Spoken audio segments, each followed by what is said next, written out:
శ్రీ దుర్గా మల్లేశ్వర స్వామివార్ల దేవస్థానం ఆధ్వర్యంలో ఇంద్రకీలాద్రిపై అధునాతన సౌకర్యాలతో నూతనంగా నిర్మించిన యాగశాలను ఈరోజు ఘనంగా ప్రారంభమైంది. దేవాదాయ ధర్మాదాయ శాఖ ఆధ్వర్యంలో దేవస్థానం చైర్మన్ బొర్రా రాధాకృష్ణ దంపతులు ప్రారంభ తొలి రోజు పాల్గొని వారి చేతుల మీదుగా పూజా సామాగ్రి అందజేసి ఈ పవిత్రమైన యాగశాలను ప్రారంభించారు.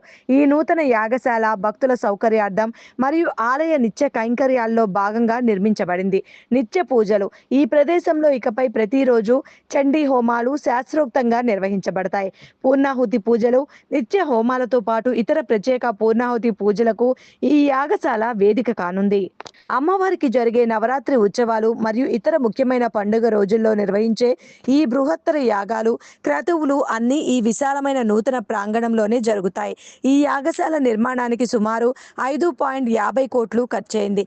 ఈ మొత్తం ప్రాజెక్ట్ నిర్మాణాన్ని దాత తన సొంత నిధులతో విరాళంగా అందించారు. ఈ సందర్భంగా ఆలయ చైర్మన్ బి రాధాకృష్ణ, కార్యనిర్వహణ అధికారి Seena Nayak, special grade deputy collector ఇరువురు మాట్లాడుతూ దాత శ్రీ సంగం నరసింహారావు ఉదారతను కొనియాడారు. భక్తులు ఈ నూతన సదుపాయాన్ని సద్వినియోగం చేసుకుని అమ్మవారి కృపకు పాత్రులు కావాలని కోరారు.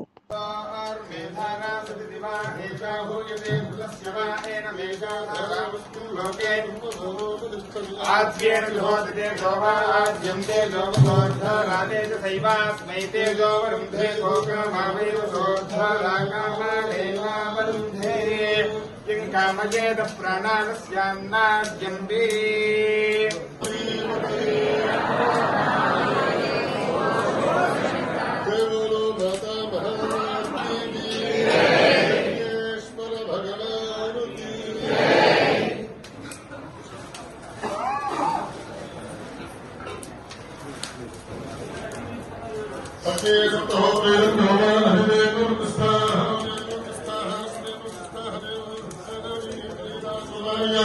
Ashwin